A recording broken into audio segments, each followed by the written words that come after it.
गेल्या वर्षीच्या पीक विम्याची नुकसान भरपाई अपेक्षेप्रमाणे न मिळाल्याने यंदा यवतमाळ जिल्ह्यातील शेतकऱ्यांनी पीक विमा योजनेकडे पाठ फिरविल्याचे चित्र आहे। अतिवृष्टी आणि नैसर्गिक संकटांमुळे आधीच आर्थिक अडचणीत सापडलेल्या शेतकऱ्यांना मिळालेली विमा रक्कम भरलेल्या प्रीमियमच्या तुलनेत अत्यल्प असल्याने अनेकांनी यावर्षी विमा काढण्याचे टाळले। गेल्या वर्षी जिल्ह्यात 3.5 लाखांहून अधिक शेतकऱ्यांनी पीक विमा काढला होता। मात्र यंदा अंतिम मुदत संपेपर्यंत केवळ सुमारे 1,30,000 शेतकऱ्यांनी सोयाबीन, कापूस आणि तूर पिकांचा विमा उतरवला आहे।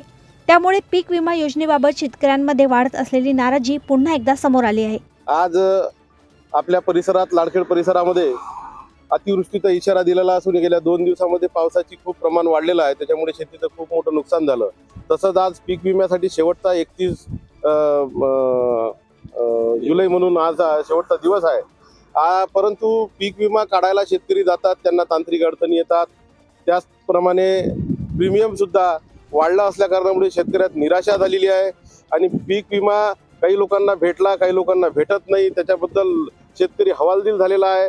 तिथे त्या केंद्रामध्ये गेल्याच्या नंतर तिथे वेगळ्याच भानगडी निर्माण झालेल्या आहे। नेट राहत नाही, कधी म्हणते हेच नाही, अशा विविध अडचणी शेतकऱ्यांना सहन करावं लागत आहे। आणि या पीक विम्याबद्दल तर मी तर आवर्जून एवढंच सांगेन सरकारला की तुम्ही बाबा आमच्या जिल्ह्याला काहीतरी द्या, काहीतरी या पीक विम्याबद्दल आमच्या जिल्ह्याला काहीतरी। आमचा यवतमाळ जिल्हा हा पारंपरिक शेतकरी जिल्हा आहे, ट्रायबलमध्ये जिल्हा आहे। आमचं गाव कापूस उत्पादनासाठी खूप प्रमाणात प्रसिद्ध गाव आहे। या गावाला लाडखेड ग्रीन म्हणजे कॉटन सिटी म्हणून ओळखले जाते। यवतमाळ जिल्हा दारवा यवतमाळ रोडवर लाडखेड आहे आणि खूप या शेतकरी पूर्ण पारंपरिक शेतकरी आहे आमच्या परिसरामध्ये। आणि या विम्याच्या बद्दल तर खूपच नाराजी, तीव्र नाराजी या लोकांमध्ये आहे। आणि आपण या प्रीमियम वाढलं ते काहीतरी प्रीमियम कमी करा अशी माझी सरकारला हात जोडून नम्र विनंती आहे। देशोन्नतीसाठी नितीन राऊत यांची रिपोर्ट।